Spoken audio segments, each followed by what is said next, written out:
We should have more basements in this country, shouldn't we? But too many basements flood. Why?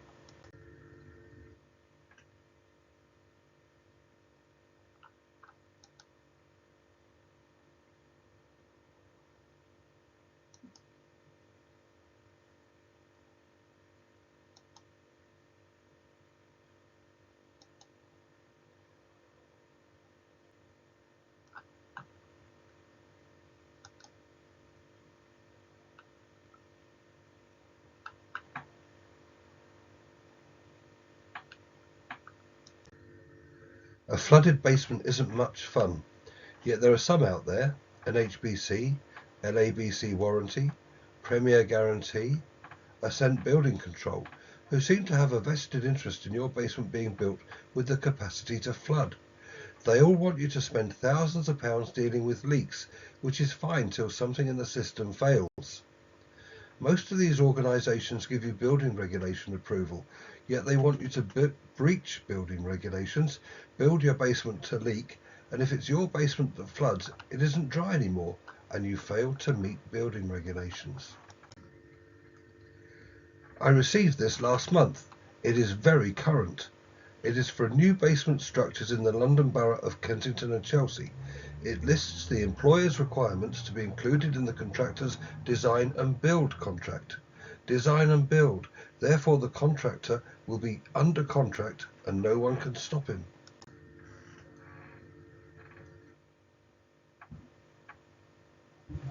I can tell you that in many pages of employers' requirements for basement waterproofing, there was no mention of doing the work well or repairing leaks.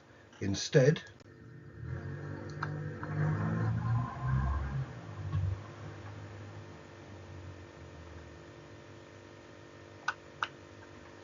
the system has to be huge, channel with massive capacity, pumps with massive capacity, 75mm diameter discharge pipe, whereas the NHBC guidance is 30mm. Massive capacity. They expect enough water to flood this basement should the system fail.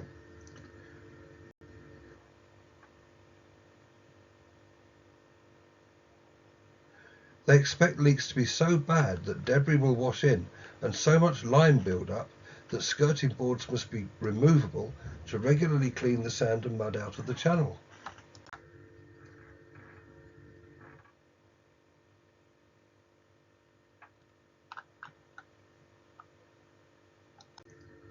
Now I've got your attention, raised your levels of anxiety, concern and stress. I hope that in another 15 minutes you'll be excited, ambitious and proud about having a basement. I built this basement near Southampton in 2012. It is dry. It does not have an internal drainage system.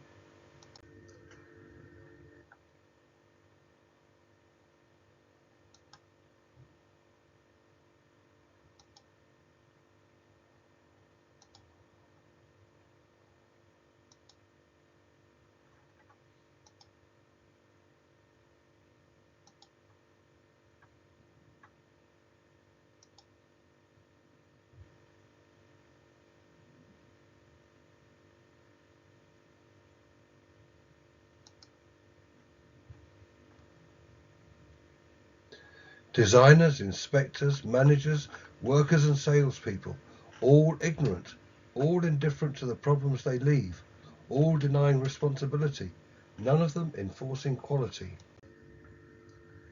There are 10 causes of leaks when building a basement. I'm going to go through each of them quickly.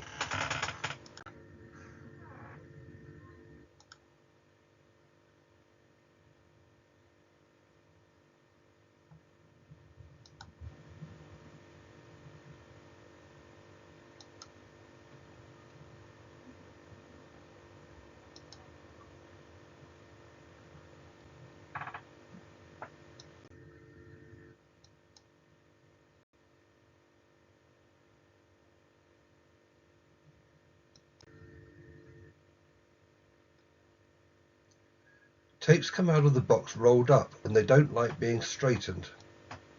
Where the concrete finds a gap, the tape isn't in the joint. Useless. In the bottom of wall formwork, tapes often get wet and swell early.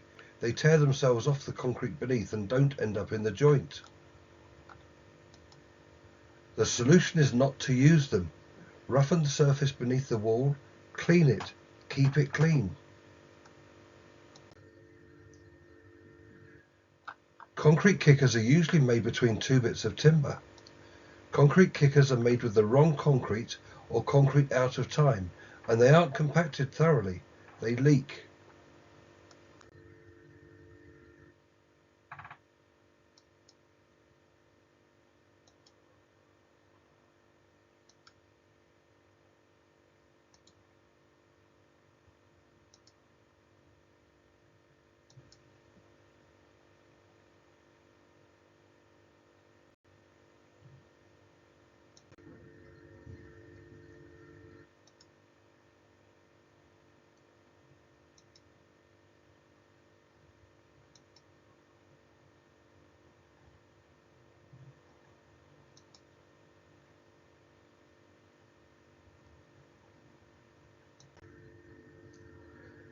If concrete is delivered into formwork too tall, the first few dollops of concrete hit reinforcing steel and splatter everywhere, coating reinforcing steel and the inside of the formwork with slurry that used to surround the stones.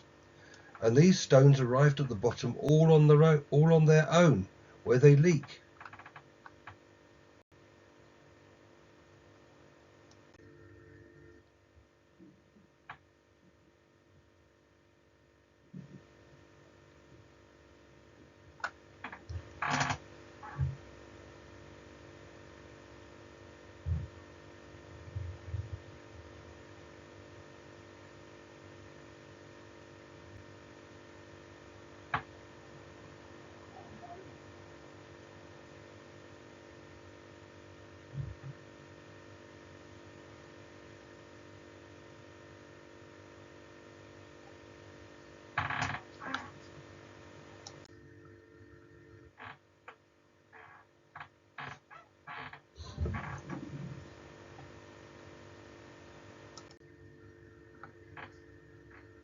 A flat top to a retaining wall that stops beneath outside ground level is designed by the architect to leak.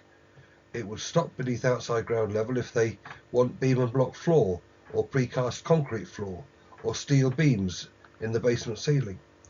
Water gets in under beam and block floor, water gets in under steel beams, but steel beams are much worse because they create a cold bridge.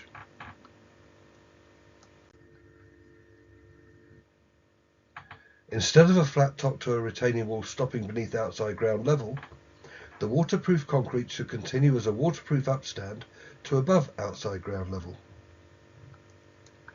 The bottom of beam and block flooring will be beneath outside ground level, and when water gets in under the beams and under the blocks, it will run down your basement walls.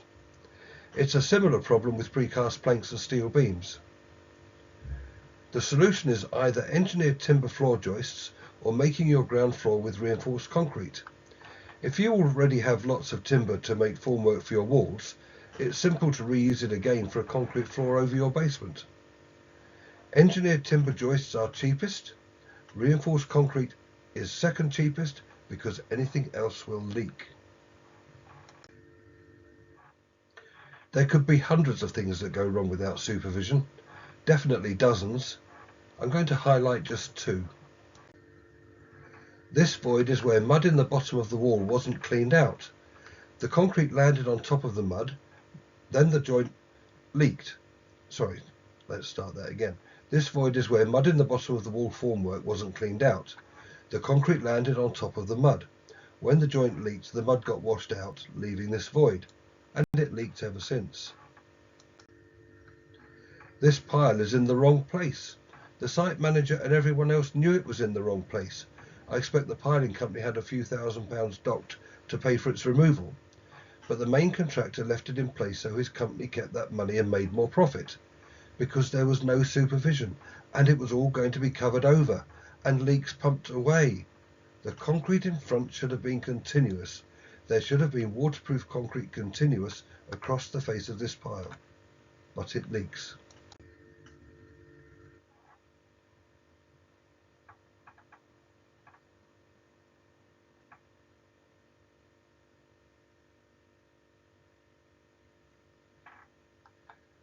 You can see lots of plastic pipes, patches, repairs, and newer bits of pipe. Basically, every 250,000 times the pump switched on and switched off, giving the plastic discharge pipe a jolt, the pipe split somewhere. From time to time, the pipe just couldn't be repaired anymore, and they had to install a bypass. Naturally, he lost a tenant every 4 months. You don't know what might be wrong inside ICF because you don't take ICF off. But if the basement leaks and you only discover that after you've got plasterboard, decoration and furnishings, it will be a lot more expensive and inconvenient to repair than if you had checked and saw it leak a lot sooner and fixed the leak sooner.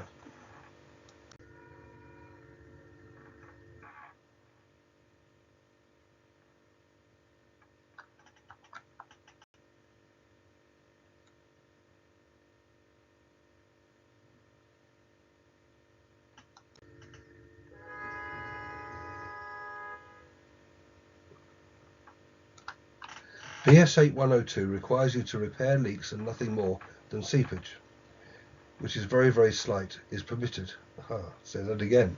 BS 8102 requires you to repair leaks and nothing more than seepage, which is very, very slight, is permitted. But if you have seepage, you will eventually have a puddle. BS 8102 only permits you to have internal drainage if it is only designed to only cope with seepage. Clearly, the standard does not want the contractor to believe he can continue with bad workmanship. He should not know if his work will be covered over. He must believe that his workmanship will be on view a long time and that he must come back to fix all leaks for 6 years, because this is the limit set in law, and this should be in the contract. He must be incentivized to do his work well, not badly. The sump should be marked on this sump should be marked on the drawings as a shallow depression to help with removing plumbing spills.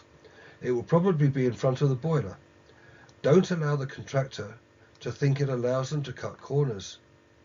The basement should be inspected after the whole structure is weathertight and the basement cleared and cleaned, and after a period of heavy rain. If any leaks exceed seepage, the contractor must return and repair leaks further. If seepage is allowed, but why should seepage be allowed? The householder would be happier if he knows his basement is dry. After the contractor has reduced all leaks to seepage, or stopped them if that's what the contract says, and his work signed off and he leaves for the final time, then, but only then, simple drainage membrane can cover the walls and floor before plasterboard, and if there was a puddle it would eventually spill into this shallow tray. The pump might be a tiny fish aquarium pump, or you might suck any water out with a wetback, or just mop it with a rag. The point is, if the contractor's work doesn't leak, you won't get a basement flood. Thank you.